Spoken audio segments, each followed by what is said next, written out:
that you'd have a smiling little project. If yours is looking a little more like this, let's see how we can turn that sad face into more of a smile. So if your project has you saying, arg, more like the pirate than the princess with all her pearls, let's take a peek at what's happening. You might want to just yank it off your needles, rip it, and throw it down into Davy Jones' locker. But don't do that yet. Let's take a look at what we have. And let's see what happens when we unknit or rip back. So we've got a big hole here. We've got something interesting going on here. And if we flip back here, we've got something interesting going on here too. To mention some stray colors. What is going on here and what is this? Well, let's take a quick count. 1, 2, 3, 4, 5, 6, 7, 8, 9, 10, 11, 12, 13, 14, 15, 16, 17, 18, 19, 21. Something is definitely awry. You're going to hear a term called tinking. Tinking, T-I-N-K, is knit backwards, and that's basically what we're going to do. Let me just set myself up here. This is a mighty long cable. This green yarn is attached to the green loop on the needle. So that is the most current one. Yes, if you know that you've gone 6 inches and you find the hole way back at the bottom, you're going to rip. You're going to take it off the needle and gently control your ripping. But in this case, we haven't gone too far, so let's see how much we can save, and let's see what we did. That's even more important right now. So, right now, I'm not really concerning myself with whether this yarn is hanging in the front or back. It is hanging in the front, but I want to save this yellow loop that's underneath, the old one, because things might have been okay there. So I'm going to put the tip of my empty right needle right in there. Push off the newer loop and undo it. That's one green stitch gone. I'm going to do the same thing here. Sometimes if you're pulling, it gets a little tricky to see where they're coming from. But if you take the yarn, and we were purling, so we were pulling to the front. Let's keep consistent with that. If I pull it a little bit, you'll see that it's kind of showing me that it is going into this loop. That's where it's coming from. So I'm going to stick the tip of this needle into that yellow loop, hang on to the yellow, and get rid of the green. Now you can see that already jumped quite a ways. So something was funny there. Let's do another one. And oh, now we've come to one of the holes. And you can see by the distance of my needle, there's some drop stitches in here. So what I do is, now you need to be a little bit of a detective. This gold yarn, we follow it along, has missed this little kind of greenish yellow loop here. So I'm going to grab it just to keep it safe. And I can see this next gold one is disappearing into that chartreusey colored loop. I'm not even going to fight it. I'm going to save it at the chartreuse. It's a little split there. Make sure the fibers are clean, and I'm going to let it hang. So if we look, we see that these 3 yellow loops were worked. This big bridge here was not. But this next yellow one was. So I'm going to go back to scooping it up, taking off that one, the newer one. And you have to keep grabbing because you need to put a little bit of tension on here for the stitches to release in a controlled way. We'll go back, tink this one, tink this one. Now, before we do that, let's take a look. There's no purl here. I see the loop and the loop, because believe it or not, this stitch was knit, it wasn't purled. So we know that somewhere along the line, instead of having everything in the front and the needle tips going point to point and sliding in, somehow this right needle was feeding from the back. Everything was in the back, because when we knit, everything is back there. So we need to be careful of that when we do this correctly, when we redo it. Tink this one, tink this one. Now we're moving into the orangey reds. Tink, tink. When I can't pull anymore, I need to re-grab my yarn and work my way back, one stitch at a time. See if there's anything else interesting that happened in this practice piece.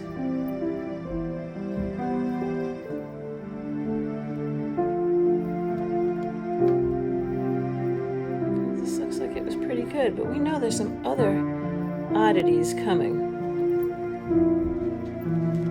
Aha, something's going on here. What's happening here? Well, my burgundy yarn is down, way down, and I've worked into a green, and the green was the row below. So what caused this? Well, I can see from my investigation here that I have to go back through this green loop. How did you get up here? Well, let's do a little more investigating. I know these are dark. Let's see. This yarn is now going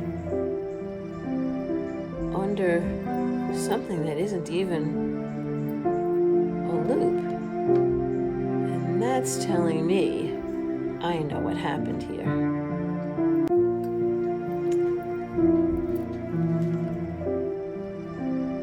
I'm going to pull out and show you what I believe happened. Here's kind of the proof of the pudding. This green loop is really big.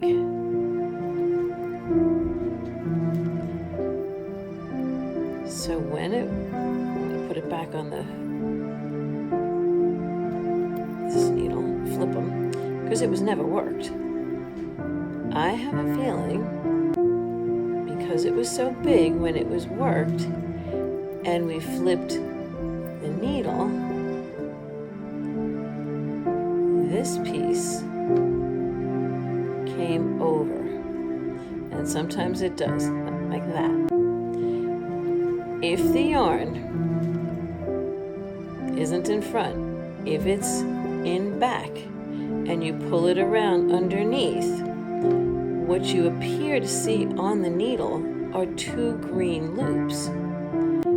They're actually from the row below. That's that giant loop, that end one, and the end ones can do that quite often. So how do you know if you're in the wrong position? My yarn is in front. Why can't I work this? Well, here's where pulling your fabric will tell you. If something looks funny, feels funny, isn't behaving like the rest, is kind of pulling away, instead of pulling on this, pull on the fabric. See what happened? I'm going to do it again. Get it out of position.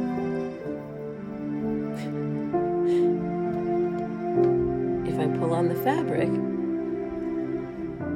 you'll see it brings that green loop back down, and you can tell that this now wants to hang in front. and that it's really the green loop that's so distorted from being that big. Now the burgundies are on top, the greens are below. And now we see it was formed a little funny, but it's not as bad as it was before. So let's continue tinking. Set up. Let's see what else we can find. That is a very common beginner mistake, by the way. So if you're not sure, tug your fabric, make sure everybody's behaving correctly. It's even hard to tink it because this green one is so big. But in we go. Might be easier actually to pull the yarn to the back because it does open that stitch underneath better.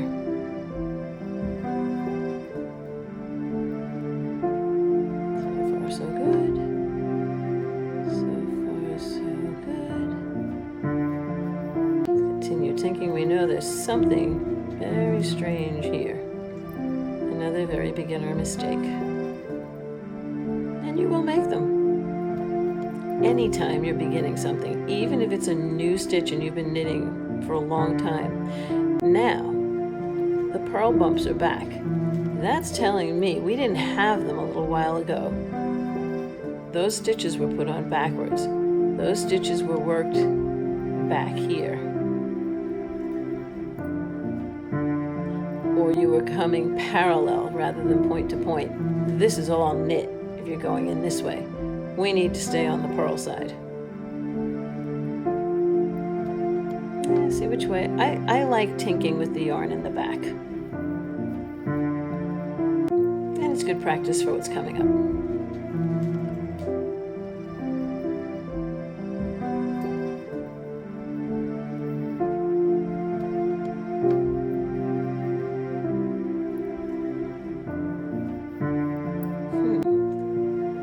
Something here, you'll feel it because suddenly I'm very far away. This is that bridge. You can see now that the chartreuse yarn doesn't pick up until over here. And these, see how flat they are? No purl bumps. This is a series of knit stitches. And somewhere along the line, they were actually never worked. This yarn was lost somewhere, but it's not in the blue. This gold is still on the needle. I've got to get it out of this blue loop, so I'm going to continue to tink.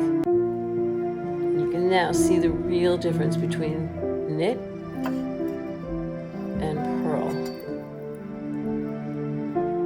All these purls, because the purl is the reverse of the knit, they all have their little collars, their little purl collars on. But on this side, oh, my cable's in the way. On this side, you can see they're all smooth. This is that look we think of when we think of knitting, and it is the knit stitch. We'll get there. It's project 2. Let's keep tinking here.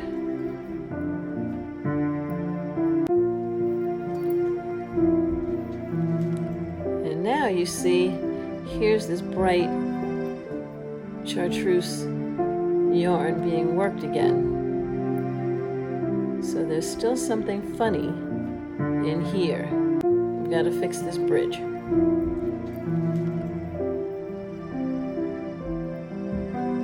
Now what? The gold is way over here. What are these stitches doing here? They're not connected to the working yarn. These have been slipped. They have not been worked at all. So all you're going to do is slip them or pass them to this needle. 1. This stitch is fighting. Because the left leg is in the front. This yarn goes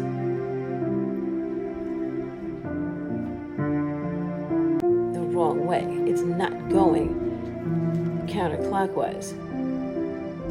So this one, we can pass it, grab it, and just flip it around. That right leg is always the one facing you, so that you can see the yarn is going counterclockwise around. If I put it back the other way, it's going clockwise. It starts here and comes around this way. So let's get you sorted out. And don't be afraid of a loose loop. Unless you pull it, it's not going anywhere. Just kind of pinch it off so it doesn't escape and pop it back on. Now we're back to our working yarn, and now we can continue to tink. Into that chartreuse, into that chartreuse. And here's the end one. Ends are funny. See if you can get into this chartreuse stitch and pull out. Ah, look at where it was. So this was another case where you can see, I don't want it to escape. I want you to see what it looked like before I switch hands. It's been pulled over the needle tip. Pulling over like this and working into that's loop that's not a stitch, like this, will add a stitch. You've created a new stitch. That's 21. If you worked the two legs of the stitch before in place of one, that's also going to give you the 21, not the consistent 20. So let's unloop this and see where we're going. Well, it's looking better. There are no holes anymore. Something's still funny here, so we're almost there. We still have this one bridge, and we've got this interesting little wrap there. So let's go continue tinking and see what else we can discover.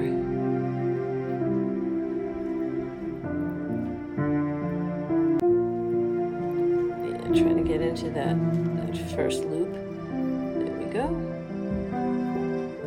And come out. Oh yeah, this was wrapped around a lot.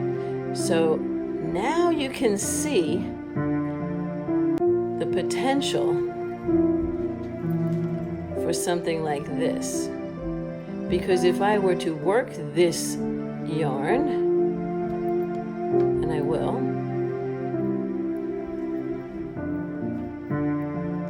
oh, this looks very similar to this. So pull out, and let's get the working yarn situated. But you said it has to be in the front. This is the front. It has to pass between the needles. It's got to go through this little valley to get to the front. So it's cleanly in the front from this entire loop. Everything is in the front, except that tail. Now, you won't get that wrap when you work it. We're going to continue to take some off because we still have that bridge to deal with. And it should be coming up, and you can see these were not purl. There are no purls here. There's no bump. These were also worked into the back of the stitch.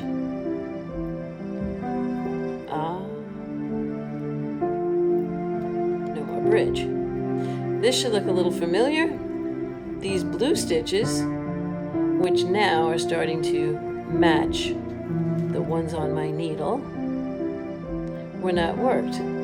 So we're going to slip them over. 1, 2, 3. And now this part is looking good. What's happening here? This is the tail.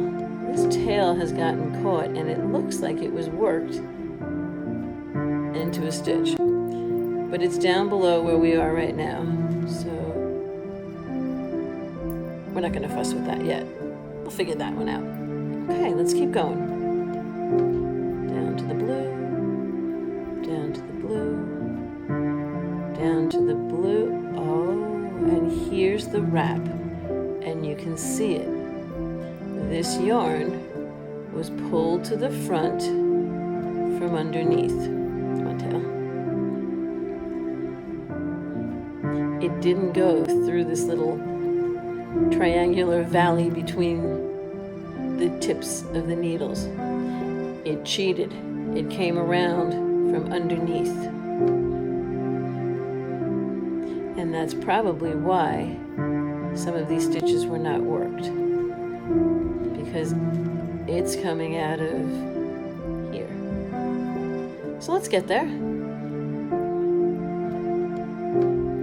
Tink the blue.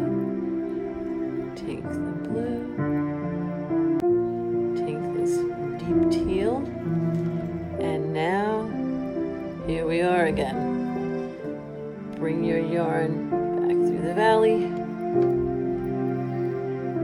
And let's see what we have. This looks perfect. What's going on this side? This looks perfect. So I don't have to tink anymore. But I'm in the middle of a row. What do I do? Well, first thing, get away from the tips. We know that we want this yarn to move from the left to the right. And if we look at it, we can see the red is old, this blue is going into the teal, which is down below. So that means I'm actually working this way. So another cheat is that your working yarn, once you get past that first stitch, will always cross hands because you're working into these stitches on the left, which means the working yarn is coming from the ones that have already been worked. So now it's hanging out back there. I want to bring it to the front between the needles. And I can continue working. But let's see what's happening here. Roll it around, see if it is so close to that end stitch. Could be that this end stitch has just been twisted around. So I'm going to take my chances and work my way over there and see how bad it looks. So point to point. Scoop, purl, purl, purl, purl,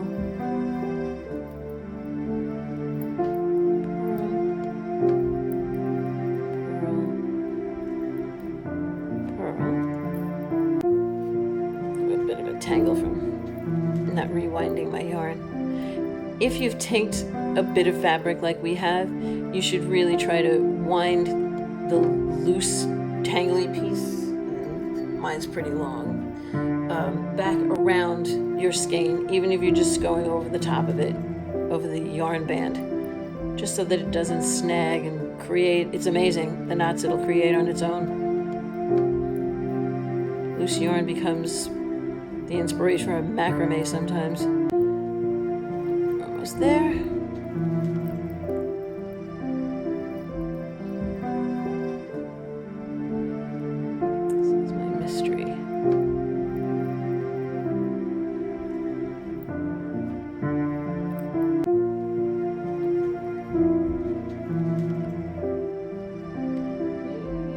Like you popped over to the wrong side, but it's that end one stitch. So I'm going to take my chances and work it and pull that down. I can hide this in the finishing when I weave my ends in. Something is definitely not quite right there. So this is a judgment call on your part. If it's going to be something visible, something prominent, like the tip of the hare's ear, you're going to want to redo this because you don't want this wonky looking knot in the point of his ear where everybody's going to see it. If you can hide it down in a seam at the bottom where it's going to be buried under him and his feet and tail will cover it, then it's usable. So you just have to know your project and see how you feel about it. There are times if it's a garment, I will definitely pull this and start again. I get a little of that perfectionist bit in there. But now you see that we've salvaged a lot of the work you did. And now this piece is smiling and ready to go on.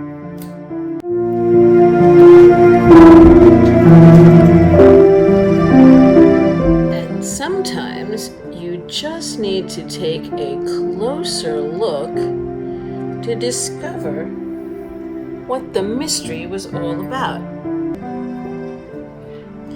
And this stitch was split. It's actually not so funny looking at all. So we know how to do this. Switch hands. I'm going to try to tink this one back.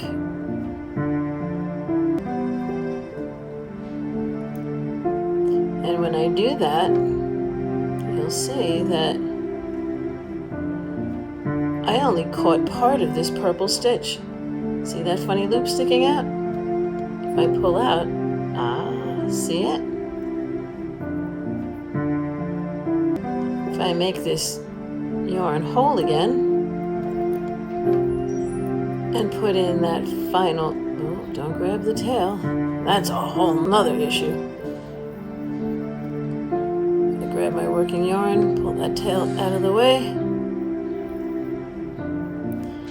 and redo this final purl. Then we discover that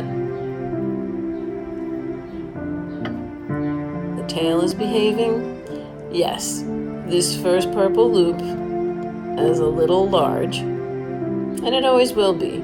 But when it's worked into the rest of the piece, you're really not going to see that. And that would make any bunny smile.